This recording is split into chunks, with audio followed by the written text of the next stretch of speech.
நீங்க 99 வயசு வரைக்கும் எப்படி ஆரோக்கியமா வாழலாங்கிறத நீங்க என்னுடைய ஆபீஸ்க்கு வாங்க, நான் உங்களுக்கு சொல்லிக் கொடுக்குறேன். அப்புறம் 100வது வயசு நீங்க கொண்டாடலாம் அப்படின்ட்டு நான் 99 வயசு வரைக்கும் ஆரோக்கியமா எப்படி இருக்கிறதுன்றத பத்தி அவர் எனக்கு பாடம் நடத்தினாரு.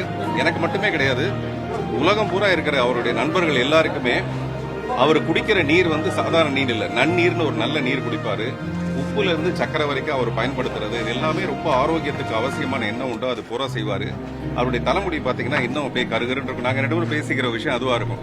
இன்னும் தலைமுடி அப்படியே இருக்குங்களேங்க. இப்படிலாம் நாங்க சினிமாவை பத்தி பேசுறதை விட ஆரோக்கியத்தை பத்தி தான் பேசுவோம்.